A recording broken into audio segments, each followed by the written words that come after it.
Šta?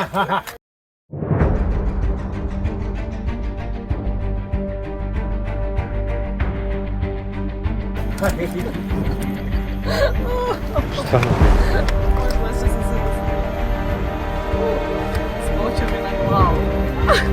Kenapa itu tuh? Možda sam se smjela tako smijeti.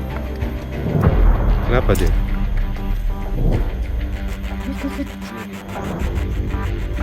Jel te bolio, grebat ili šta?